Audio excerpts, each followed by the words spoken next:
I'm back. What a nice city. Hey, everybody. We about to work it. Big baby. This is LOL with Miss Nikki here, IntellectualRadio.com, and we are listening to DJ Dion's Freaks because that song you just want to dance. I'm telling you, you just want to party. You forget it's Sunday. It's like, right? I'm dancing away in this chair. Me and Wanda are just killing it in the studio today. I know y'all wonder who I have in studio, and you know I'm always going to make you wait. Ha! Hope everybody had a safe holiday. St. Patrick's Day was just here, and everybody was just drinking like crazy. Spring is around the corner, maybe. Mother Nature keeps toying with us. I don't know what's going on. This is just insane. But I just wanted to mention to everybody that we need to take care of ourselves, take care of each other. Like, the insurance is crazy. I want y'all to know I'm going through a thing with insurance right now. Like, Obamacare that I had totally messed me up financially, and I'm like still like digging myself out of the hole with it. Like, it was so costly. It was ridiculous. And then when I did get insurance that I liked and everybody got set up with doctors, they canceled the plan like 2 months later. Isn't that insane? Then they wanted to offer me a different plan for like $300 more. I'm like, I already can't afford this one. This is insane. But just to give you an idea how crazy insurance is, they just changed my medication. And Walgreens will tell you, like, this is what we saved you because of, your insurance. My insurance saved me $20,000 for a 28-day supply of pills, people. What am I going to do if my insurance decides to say no? How am I going to raise $20,000 once a month? Can anybody give me some suggestions that don't require me doing something illegal? Because that I'm saying, like, this is insane. So people, like, really take care of yourselves. This is 28 days. It's not even 30 days worth of pills. 28 days. So, and it's not birth control, people. Like, I'm past that. Like, this is for my cancer. This is crazy. $20,000. You think about going to county or state or? No, this is what they, the insurance covered. Right. I'm just saying, like, God forbid if I didn't have it, like, what do I do? You know what I mean? Like, who could even get me that? You know what I'm saying? That's like black market. I got to find some black market insurance people or drug people. One of the, I'm in the wrong line of work, people. But I just want to give y'all something to think about and to talk about, because it's really important that if you're not healthy, how are you going to pay for stuff? Like maybe food, a roof over your head, if $20,000 isn't being covered. That's crazy. Isn't that insane? So anyway, we are going to go to commercial. And I'm really, really thankful that you all are tuning in to LOL with Miss Nikki here at IntellectualRadio.com, where we're trying to feed your brain and educate you. To commercial we go. Turn it up. Fatiqua Entertainment. Yeah. The company that knows how to party. Every event, from weddings to birthdays. We have the DJs and MCs to rock your crowd. We have the sound and light show to make it huge. And we have the talent and experience to always get it right. We are the party experts. You already know. Hit 'em with it. Fatiqua Entertainment.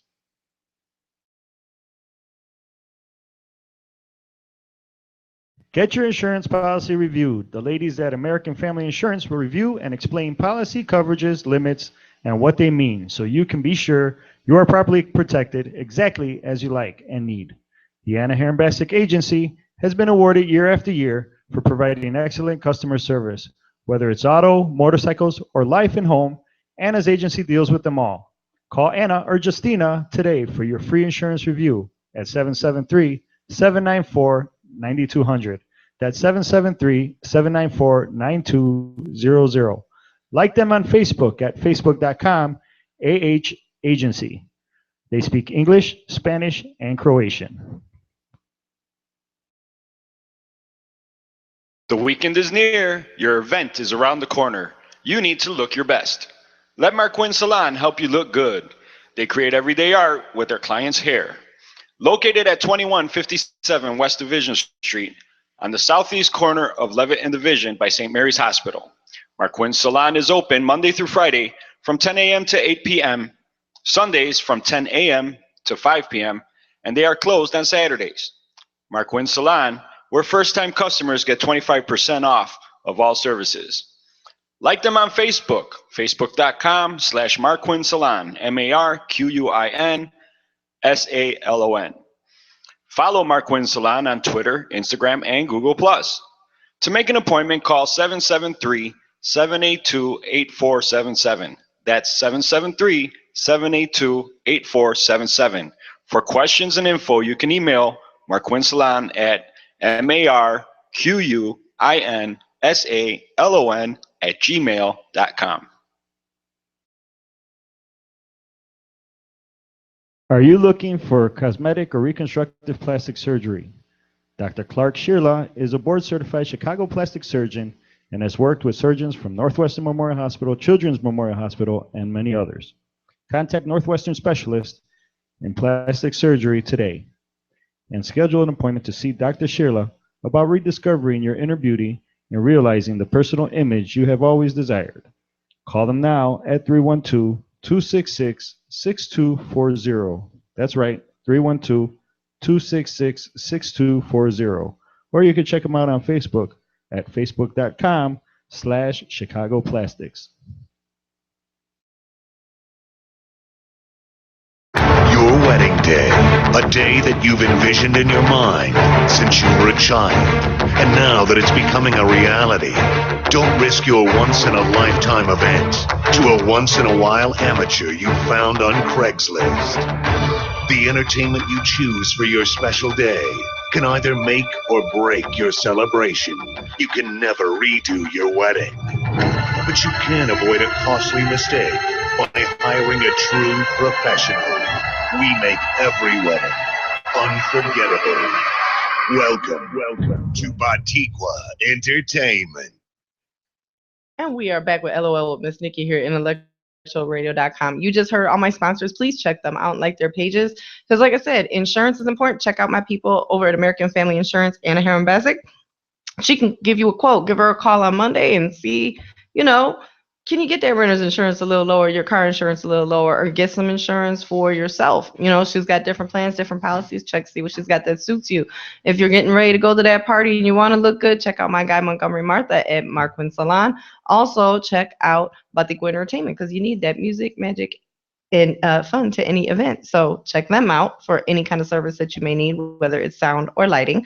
Also, Dr. Clark Shirla, it is spring. Got to take care of that skin. Get that hydrofacial. Check it out. He's got a menu full of different spa treatments. Check it out and see what works for you. Also, if you're needing any kind of reconstructive surgery, any kind of plastic surgery, he is definitely your man. Excellent bedside manner and does an amazing job. So check out Dr. Clark Shirla at NSPS. Okay, the wait is over. I know y'all wonder who I have here in studio. I want to introduce to y'all the professional comedian that I have the pleasure of working with numerous times, Steven Springer. How are you? Okay, how are you, Miss Nikki? I'm doing awesome. I'm glad you're here. It took me a minute to get you in studio. I know you've been busy. You got to tell me what's been going on because when I met you, it was like 6 years ago. Yeah, I remember. Yeah. And I don't know, had one you... of Mikey O's shows, I think?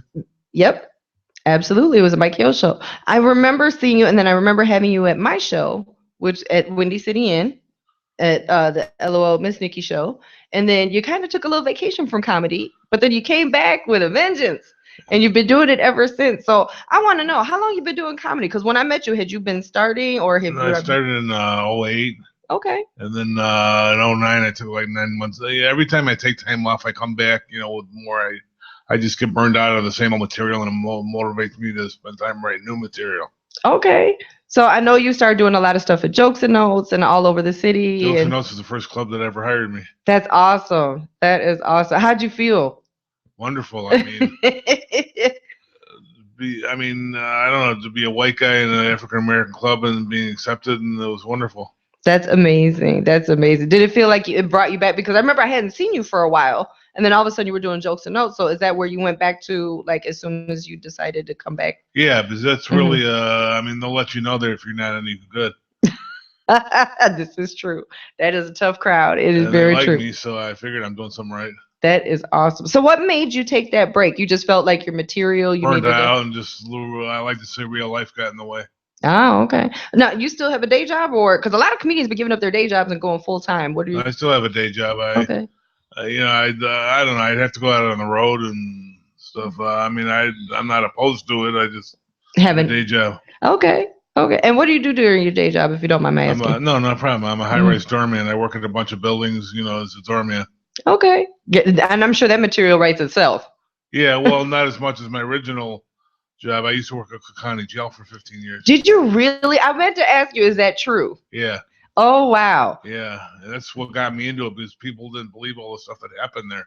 You got to work there to believe what happens in the jail. Oh, I can imagine. So, like, when you worked, I mean, was it? I'm sure it's a dangerous job. Number one, I'm sure you have to be more mental than physical. It really. I mean, guys my age are in their 30s and 40s dropping heart attacks.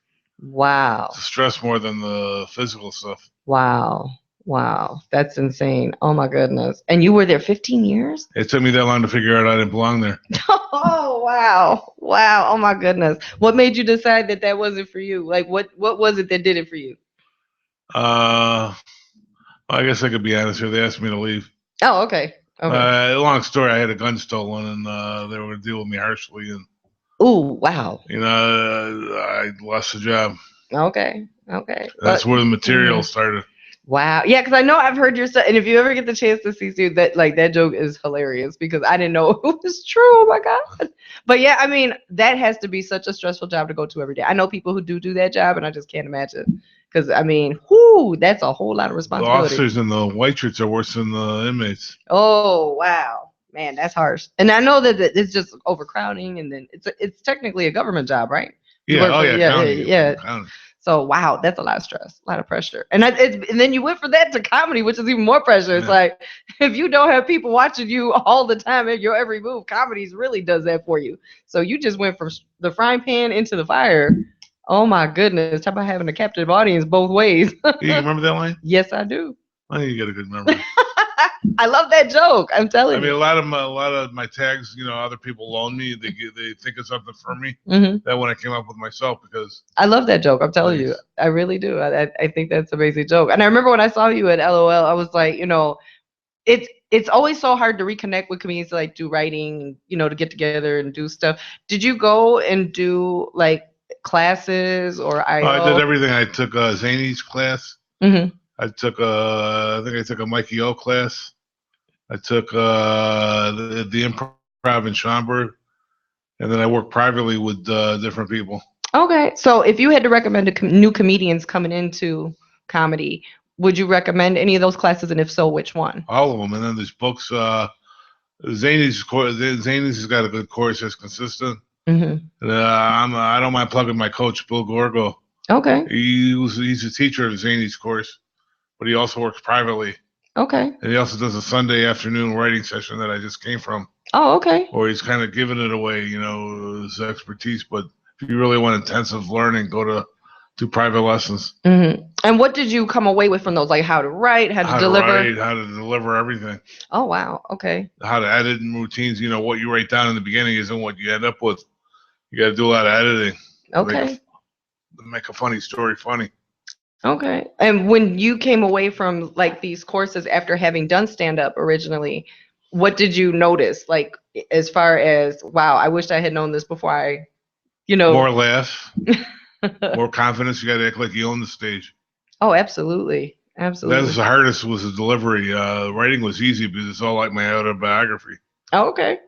But just writing stuff down, that's easy. But delivering it the right way is the hardest. Because I think some people struggle with the writing part. I think some people feel like writing is hard, and they feel it's easier to get their point across via just saying the joke. And some people don't understand. Like you said, you have to go back, you have to edit, you need to read it. And you have to be like a expert on the English language, almost like a poet or an author. Be able to play with words, learn new words. It's like that one joke, captive, just the one word, captive. If I left that out, it wouldn't have been as funny, even though the idea is the same. Got you. Absolutely. Absolutely. So have you felt like the change, the growth after taking that break and hitting different stages? Yeah. I come back with more energy because, all that time I missed. I just came off of like a 2 month, the end of the November or December till a few weeks ago, I took off. Oh, wow. And that's kind of hard to be away from stage that long. Well, I was still writing in the maybe in between, but I just was so busy with work and filling in, working extra shifts. Sure. But I mean, do you feel like when you're away that long and like you go back out on stage, do you feel like you've been away a long time? Some people feel like it is like riding a bike, like you never forget. Right, but you just get stale a little bit. There you go. But it doesn't take that long to get back into it. Mm-hmm. You know, maybe the first time back I didn't do so good. And when I come back after time off, I do like a regular open mic there where it doesn't count. Have you a big show? Have you taped yourself and like watched yourself? Is it hard for you to watch yourself? No, well, that's I watch myself for a few seconds. I can't stand looking at myself. Why? I always ask this question because nobody likes to look at themselves on tape. Nobody. I mean, I'm the same way. But every coach and every expert says you got to look and evaluate yourself, and I can't. Really? I can't be objective. I'd rather have somebody else watch it for me and tell me what I did wrong. But you can't listen to your joke and say like, "Oh, I wish I hadn't said that," or "I had did this joke different." Yeah. Okay. Well, usually coming off, I know if I made a mistake, coming off stage, but I'll try to sit through it once, but it's just very hard. How are your girls with you in comedy? Are they supportive? Do they like that you're doing this? Yeah, they can't wait to be older so they come watch me. That's awesome. That's awesome. I have to find out. I don't know if a lot of clubs will they let like an 18 or 16-year-old come in without drinking. Some places, because they have a restaurant, might allow it. Some places do. Some places don't. You have to check with the venue. Because my daughter, now that she's 20, she's not 21. There's places if they serve food, most of the time they'll allow it. Well, I never asked Zany's. I've never done it at Zany's. They serve food, but they don't really have. It's not a restaurant though. It's it's considered a comedy club, so I don't think they will. But I can't wait for my daughter to like come to Zany's and have that experience. You do Zany's a lot. Huh? I do it every now and again downtown on Wells. I do it like once every 3 months or so. And I love it. I just love that room, that energy in that room. And you've done Zany's in Rosemont, right? Yeah, quite How a few did you times. like it? I love it. I know I've seen you're listed out there for Rising Stars show. Yeah. So if you get the chance to see the Rising Stars show on Tuesdays, look out not only for Stephen, but there's a lot of local talent that comes out and does that show. I feel bad. Last Tuesday, Cindy Nelson emailed me at like 1:30 in the afternoon saying somebody canceled, and I didn't get the email until 10 o'clock at night. Oh, no. I mean, I wrote her back apologizing profusely, but I've never missed a chance to go there. Yeah, I love that place. It's beautiful. It's like I said, the setting is just so nice. And well, not only that, just people that the have audience. been there. The stars that have been there. Right, I'm on the same stage they've been on. That's how that feeling of knowing that they've been there before you it's amazing, right? Yeah. It's crazy to know that they've actually like touched that mic, they've walked on this stage, You used to watch them there. Yeah. Same toilet. But oh my goodness, yeah, that feeling is amazing. You've done riddles and you've been all over. You've done Laugh Factory? Yeah. How did you like Laugh Factory? No, I love Laugh Factory. The fact that it's on the street from my house doesn't hurt. Yeah, that's true. That's a nice little. Curtis over there is great. Curtis Shaw, Curtis Shaw Flag. Shout out to Curtis. Pleasure. So yeah, I was blessed to do Joey Villagomez's show, the Latin Laugh Show. I had a great time. Mona hosted it. We had a really good time there. I've done the open mic there. I just love the ambiance there too. That's another great historical place. So I got to see Tom Dreesen there. I went to his thing. His event. We were there together. Yes, that was an amazing. I love that he's so open about how his career, the story of his career. That's amazing. If you ever get the chance to hear about Tom Dreesen or follow him, check it out, people. It's a great story. But we're like everybody's been doing films and auditioning for stuff. How do you feel about that? Do you see that for yourself? I don't know. If Hollywood knocked on my door, I wouldn't say no, but but are you knocking on Hollywood's door, Steve? Are you? No, not really, because I want to get good at stand-up first. I believe you can't be a jack of. I mean, some people can be a jack of all trades, but I want to concentrate on stand-up and get good at that. Okay. And then maybe if I get real good at that and I'm all over the country and somebody offers me something. Because like everybody's been trying out for like getting on, well, not exactly auditioning, but doing extra work for like Fire, Chicago PD, Chicago Med, Chicago Law. Well, we got Chicago everything now on TV. So they have all these shows, and I never make it on none of them. Like I always submit, and I never make it on any of them. But I've been on Empire, but that's the only one. It's an extra. Mm-hmm. And I still ended up on the cutting room floor. Oh. So it's like I've done it a couple of times. It's cool though because you get to see the process. Yeah. You know what I mean? You get to meet people. You get to meet other people who are doing different types of art, whether it's stand-up, whether it's acting, they sing, whatever the case may be. It's really cool to see that like everybody's Maybe together. I'll try it. I don't know if I do as good though, because with a comedy thing, But I mean, it's the networking. I look at it as the opportunity to meet other people who are doing other projects. Yeah. And possibly getting on those projects.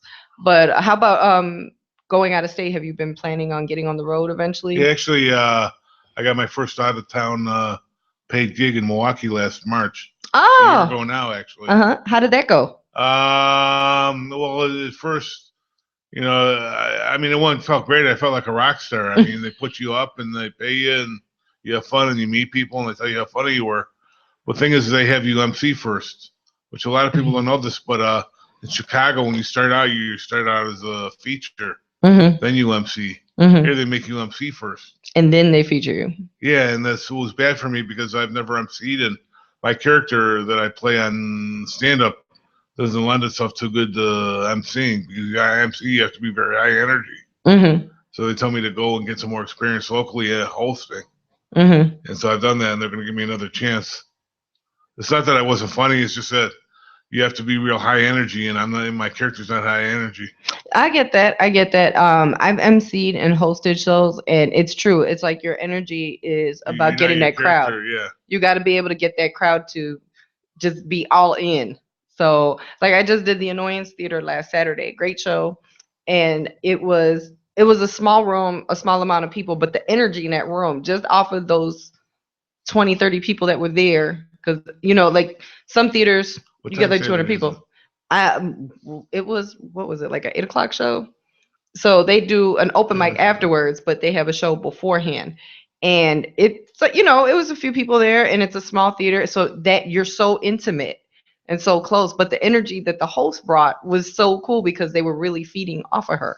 Right. So I didn't get to stay for the open mic, but it was packed. Like so many people came for the open mic afterwards. I wish I had a chance to stay. No, I didn't host, but I'm saying that energy that she got off of that intimate room was just so amazing, because you don't have to have a big room of people to have a whole lot of energy. You can have a small room, as long as everybody's there to laugh and want that, have fun. That's what's going to happen. So, it's practice. You're right. It takes practice, but it happens. You'll get it. It's not natural. My character's real laid back and. So do you feel that you're not that person on stage, off a stage, that you're a different person altogether? No, I think it's myself exaggerated. Okay. That's how you would explain it. Well, that's what my coaches have said comedy is. It's truth and exaggerated. Oh, okay. When you write jokes, whatever happened, and then you exaggerate it a little bit. Okay. Oh, so you embellish your jokes. Is what you're saying. Yeah, gotcha. Yeah, I know. It's funny. It's like I'm not too far off of Miss Nikki on stage in my real life. It's pretty close. I feel the same way. Like I do the same thing. I exaggerate my stories because they're true.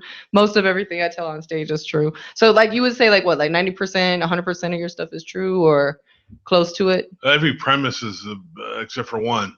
Do you want me to go into the one that's... Go for it. If you want to tell it, go for it. Well, no, what I was saying, most of the stuff is premises are true. But are mostly true, but there's one that's completely untrue. I joke about going to funerals to eat the food afterwards. the funeral buffet. I've never done that. But everything else is based upon truth exaggerated. So what made you come up with that story?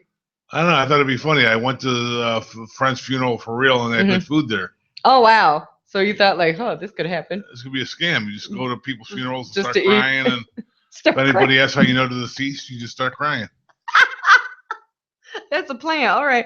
Hey, Wanda. So what are we doing on Wednesday? We got to start reading the obituary. Oh, if I'm in the mood for Chinese food, I know which names to look for, Wang or Chuck. We got to start searching out some of these places in the middle of the week when I'm not ready to cook. Like, bring a Tupperware. Like, I can't stay. Oh, this is... Have a Ziploc bag. Like... Oh, I just can't waste this. Oh, I just can't eat it right now. I'm so emotional. Oh my God, that is hilarious. And everything, I don't just sit and make up things that I'm going to joke about. I mean, the things that happen. So you don't do political jokes either?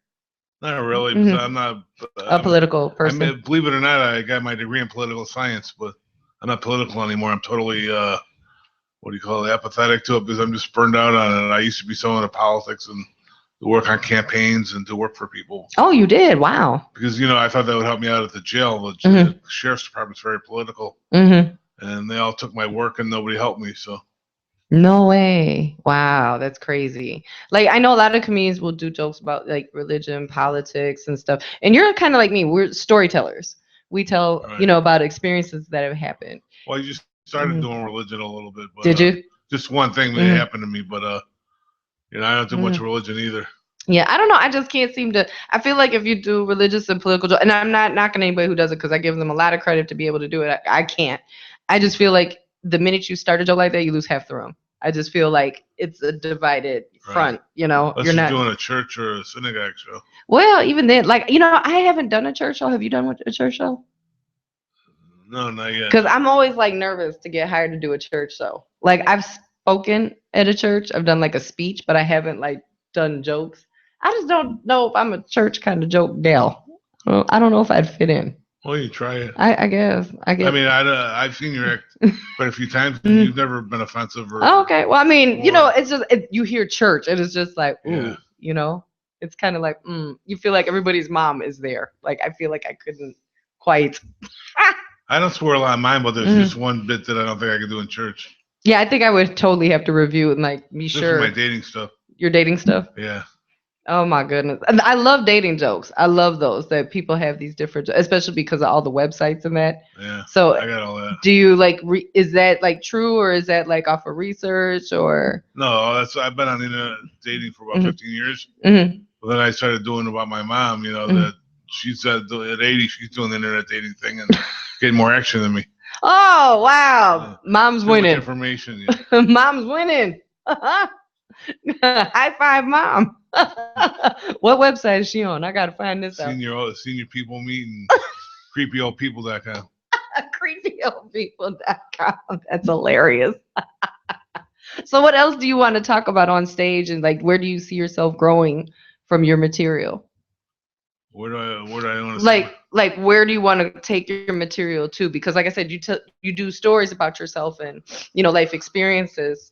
Where do you are you gonna dig back into your past? Or are you going to go into future stuff, current stuff? Like where do you see yourself going? Both old and I'm always thinking back to something that happened when I was younger or earlier, and stuff that just happened to me recently. And Oh, okay. I want to expand so I can headline someday. You have to have 45 minutes of material to headline. Solid, people. 45 minutes. Solid. Like no cheerleading, none of that. Like straight solid. And sometimes that's kind of hard. And right now, I think I've got like 25. Oh, wow. Okay. So it's just a matter of, gradually adding on more. Now that Joseph Notes is gone, where have you been trying to? Well, for that audience, there's always something on the south side. Mhm. Or I don't know if you know Leon Rogers. Yes, or, absolutely. He's got a room on Wednesday nights at 10 Doors. Okay. Taylor Street. Okay. And then B. Cole's got a couple rooms. Yeah, B. Cole's been doing a lot of stuff. Urban rooms. He's been popping up all over the feed. I love B. Cole's movie stuff. That's really cute. He's been doing a lot of videos. He actually emceed when I did Jokes and Notes the first time. Oh, wow. Okay. Yeah, I've gotten to see B. Cole live. He's awesome. Shout out to B. Cole. But yeah, I mean, getting on the road, that's a big one. That's a big one. And that's my thing for this year. That was my goal for last year, and I did It's it a little bit. Because they want to see you first. So you got to go to all these cities first to the open mic and have them watch you. They don't take video submission? They say they do, but I mean, they get a million videos, and if you go there in person to the open mic and then you grab them and say, "Watch me," Mm-hmm. and they like you, they're more likely to say yes to your face. So if you had to give a new comedian advice after everything that you've learned since 2008 till now, what advice would you give somebody starting? To what? To get on the road, or no, just about comedy, period. From your experience, what would you tell a new comedian starting get out? as much help as you can. Like I said, I took the classes, lessons, and Mm-hmm. watch as many videos as you can of other comedians. Which I don't practice what I preach because I very rarely watch anybody else. I mean, I go to open mics and I watch my colleagues, in the city, but I should be watching there's nothing wrong with that, but I should also be watching the headliners that are on TV. Who do you follow these days? Like as far as people that are on TV and touring? I got two favorite. Rodney Dangerfield, who is not with us anymore. And Larry Reed. Okay. Larry Reed's one of my favorite. He's like Rodney. Mm-hmm. Rodney's story is very amazing. I'm not too familiar with Larry, but there was a lot of things I didn't know about Rodney Dangerfield. Like I read his biography. What do you want to know about him? Well, I didn't know that like he had started like went away and came back, and he didn't come back until his late 40s. Mm-hmm. So that's an inspiration to me because I was in my early 40s when I started. Wow. And he started late. Like just his whole story, like he's amazing. He was very manic, depressive, and miserable.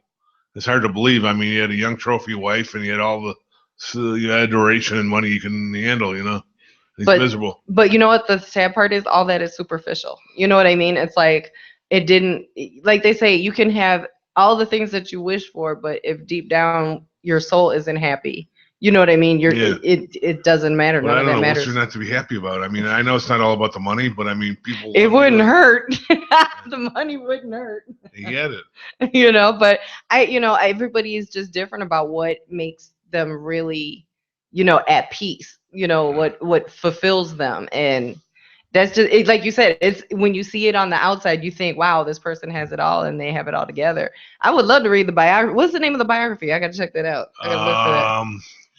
Well, you could always message it to me, but I love I can't remember what I watched that told the story. And a lot of bad things happened to him as a kid, and But what was it about Rodney Dangerfield that you that drew you to him? Because a lot of people either really love him or they just didn't. Well, he's real quick to the point. You know what I'm saying? He doesn't have these long stories. One-liner. Yeah, one-liners. I like one-liners, and I try to do that myself. Yeah, he was really I used to love watching him on Johnny Carson on late night. He'd just come out and he was just like bang, bang, bang, Mr. Energy. I just love that about him. But man, and his movies. The movies that he did were just hilarious. Yeah, there's one line in one of his movies that sticks with me forever. And that is? He said, if you want to be skinny, surround yourself around people that are fatter than you. He's at a big and tall store. And he was heavy himself, but he had people that were twice his size. He looked really tall. I wonder if he was really tall in real life. He looked tall. I think he was about 6 foot. Was he? Everybody's taller than me. I'm 5'4". Everybody's taller than me. There are 8th graders that are taller than me. Like I'm, that's what Tom's on. It's like I'm so short. It's terrible. But where you got some shows coming up? Because I know you're busy and you're all over the place. So where can people see you next? I'm